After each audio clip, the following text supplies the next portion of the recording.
خب رسیدیم به درس 14 کتاب vocabulary for IELTS urbanization یا شهرسازی و urbanization رو من قبلا توی درس‌های قبلی براتون عنوان کرده بودم. توی ویدیو قبلی بود. urban به معنی شهر هست و رورال محض یادآوری به معنی روستایی هست.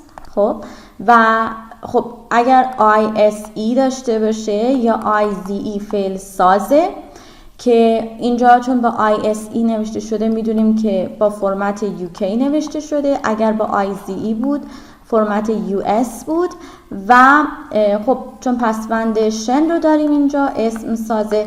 در هر صورت urbanization به معنی شهرسازیه. سلام دوستان، نادیه هستم. به کانال خودتون خیلی خوش اومدید. این کانال کلا در مورد آموزش زبان و آماده شدن برای امتحان IELTS. پس اگر که این موضوعی هست دوست داری حتما به کانال سابسکرایب کن تا آخر این ویدیو با من همراه باش.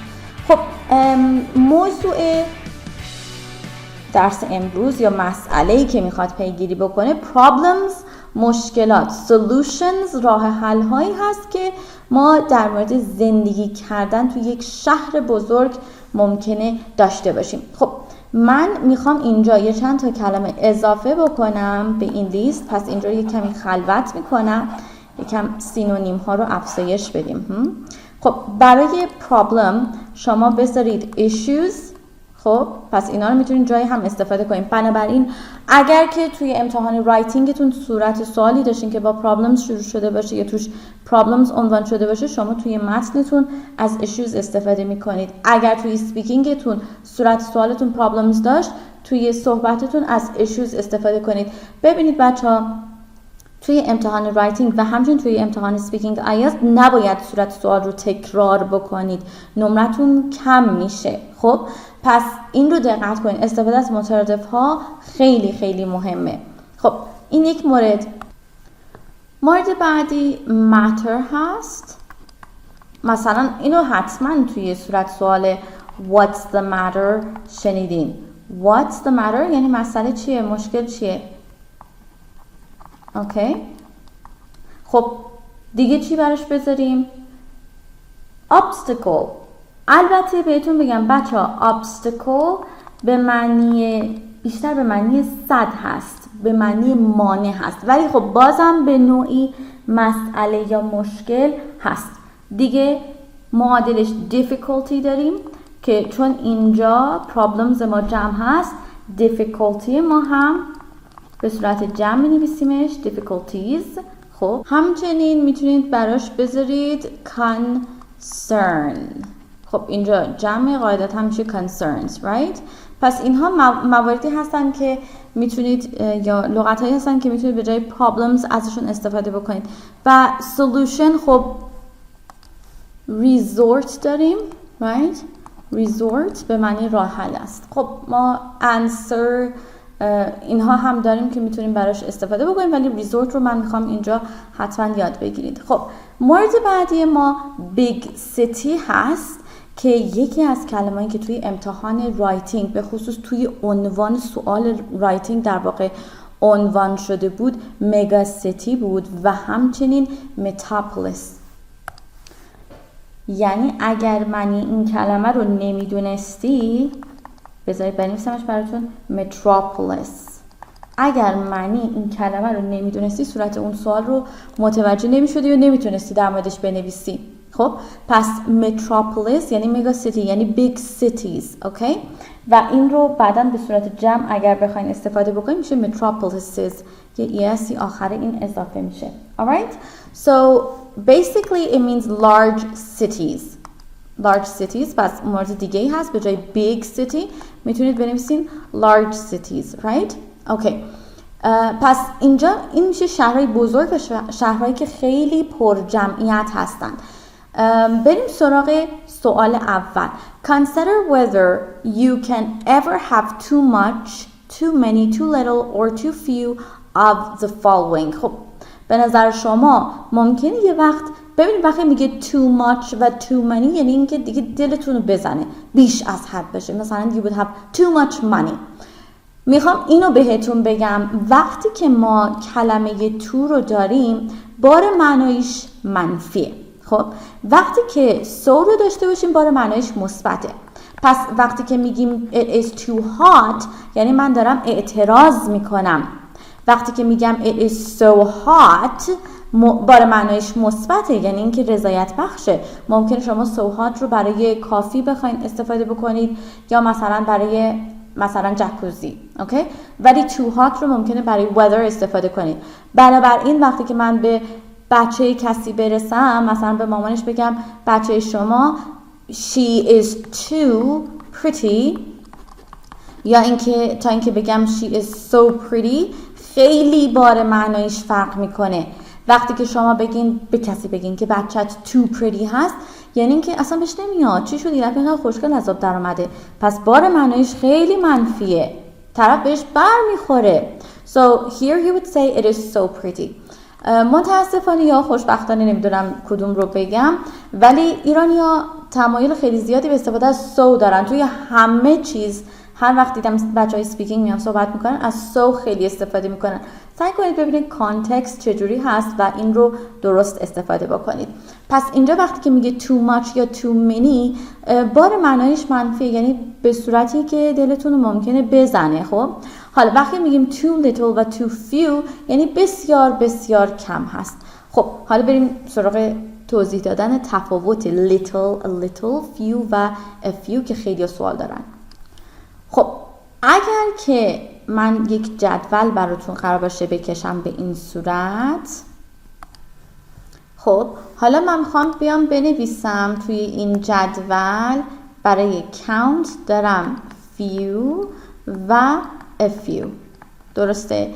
برای non count دارم little و a little، درست شد؟ خب حالا با یک رنگ دیگه وقتی که چیزی few باشه یا little باشه بار معنیش منفیه، یعنی اینقدر کمه که کفاف نمیده. وقتی میگید I have little money مثل این میمونه که بگیم اصلا پول ندارم، اینقدر پولم کمه که باش هیچ کار نمیتونم بکنم. اوکی؟ I have little money بار معنی منفی. وقتی که میگین I have a little money چون میدونید بچه money غیر قابل شمارش هست. خب وقتی میگین I have a little money بار معنی میشه مثبت، پس کم هست ها ولی کار منو راه میندازه، کمه ولی enough هست. پس اینجا a few و a little من بار معنی مثبته با همین a اضافه که اینجا میذاریم و به معنی اینه که کمه ولی enough هست. اوکی؟ خب پس اینجا شما باید تشخیص بدید بر اساس تجربه شخصیتون، علایق خودتون، مثلا time, traffic, people. When you have too many people around you یعنی دیگه خسته شدی، اینقدر دورت شلوغه، right? But when you have too few people around you یعنی تعدادشون خیلی کمه، دلت میخواست بیشتر باشن دوستات، یا شاید اصلا هیچ کسی دورت نباشه، right? Too much money or too little money. Space, too much space or too little space. مثلا میخوای با خودت خلوت کنی ولی دورت همش شلوغه. خب so you need some space. Right now when there are lots of people around you, you have little space, too little space, right? So now you want much space. You need more space. بعد وقتی که میگیم too much space، وقتی که مثلا فرض کنید حالا حتی توی نوشتن فاصله توی خطها مثلا میخوای رعایت بکنی بین خط اول و بعدیت فاصله زیاد باشه، so you have too much space there, right? پس هم برای فاصله افراد میتونه استفاده بشه، هم emotional باشه، هم فیزیکی باشه. همچنین work داریم و rubbish هم که به معنی زباله بود تو درسای قبلی داشتیم. خب مورد بعدی ما تسک 1-2 و 1-3 در واقع listening هستند و خب ما باید اینجا به آدیو گوش بدیم. بچه برای بحث listening خیلیاتون کامنت گذاشته بودین که حالا اینو من چجوری حل کنم و یکم توضیح بیشتر میخواستید. من اینها رو مبحث listening رو توی یک قسمت جدا براتون ویدیوش رو تنظیم میکنم و شیوه حل کردنش رو براتون توضیح میدم.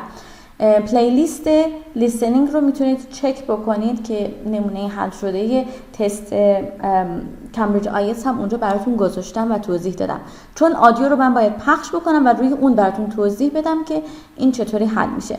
حالا در هر صورت تمرین 2-1 میگه یک کانورسیشن داریم بین 2 تا خانم هست داره اتفاق میفته و شما باید تصمیم بگیرین که اون 2 تا موضوعی که دارن راجبش صحبت میکنن چیه. پس دنبال کردن ایده کلی هست و این خیلی مهمه، به خصوص یک تمرین خیلی عالی برای تسک 3 listening IELTS. اوکی؟ خب قسمت بعدی 1-3 listen again and write down all the verbs that are used with the words problem and issue. اینجا میخواد بهتون بگه چه افعالی متداول هستند که با در واقع problem، با کلمه problem و با کلمه issue استفاده میشه و اینها رو شما قراره که حفظ بکنید. میریم سراغ تمرین 1-4. Complete the sentences using the verbs you wrote in 1.3. پس فعل‌هایی که این بالا نوشتیم رو قراره این پایین استفاده کنیم. There may be more than one possible answer. ممکنه که برای هر کدوم از این جا خالی ها بتونید بیش از یک جواب بذارید، پس ممکنه چند تا جواب درست باشه. Okay? So try to use a different verb for each sentence. Alright? بریم اینو حل کنیم ببینیم چجوری میشه.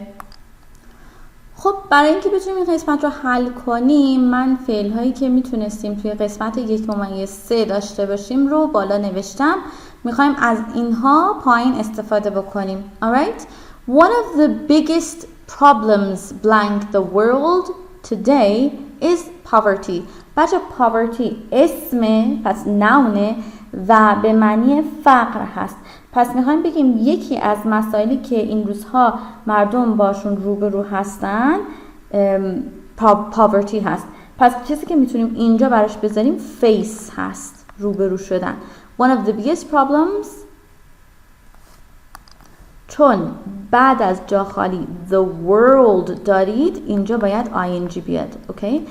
One of the biggest problems facing the world today is poverty. خب نکته از اون مهمتر استفاده از today هست که وقتی میاد ما عموماً از حال ساده و همچنین حال استمراری استفاده میکنیم. اولویت ما از استفاده از حال استمراری هست. اوکی؟ مورد بعدی the problems won't go away. نمیرن، از بین نمیرن، تموم نمیشن. اوکی؟ if you ignore them، اگر اونا رو نادیده بگیرید ignore them، you need to blank them. حالا اینجا شما میتونید بنویسین face، باشون روبرو بشین، میتونید بنویسین encounter، میتونید بنویسید solve them یا حتی resolve them. ممکنه بگین address them، یعنی باشون روبرو بشین. اوکی؟ address این فعله ها، نه اینکه مثل اون آدرس که اسم داریم address اون ادرس که تاکید روی A هست اسمه، اینجا چون تاکید روی D هست فعل میشه address. alright؟ خب بعدی the problem was blank by a blocked pipe. blocked pipe میشه لوله. block هم یعنی مسدود شده which eventually burst که نهایتاً burst explode منفجر شد. alright؟ so the problem was caused به وسیله این ایجاد شد by a blocked pipe. خب قسمت بعدی here is a list of the issues that will be blank during the meeting. میاد میگه این یک فهرستی است، یک لیستی از مسائل یا مشکلاتی هست که توی این میتینگ، توی این جلسه ما میخوایم کاور بکنیم، میخوایم راجبشون صحبت بکنیم. خب وقتی که یعنی طبیعتاً معنی همین صحبت کردن دیگه، توی جلسه راجب اینها صحبت می‌کنیم یا اونها رو عنوان می‌کنیم و اینجا همون ادرس رو میذاریم که بهترین جوابه. خب پس اینها رو عنوان می‌کنیم، اینها رو می‌خوایم بحث بکنیم. حالا اگه شرایط جوری باشه که شما می‌خواید اینها رو حل کنید توی جلسه، خب you would say we want to solve them or resolve them، ولی عموما توی جلسه اینها عنوان میشن. پس address یک معادل خیلی خوبی هست اینجا. شماره 5 نوشته unfortunately متاسفانه we were unable to blank the issue even after 2 days of talks. میگه با اینکه 2 روز صحبت کردیم، حتی مثلا میتونید برای تاکس بذارید negotiation یا حالا به صورت جمع negotiations میشه مذاکره. پس فعلش میشه چی؟ negotiate. پس با اینکه این همه با هم دیگه صحبت کردیم ولی هنوز مسئله we were unable to solveش کنیم. solve the issue یا resolve the issue or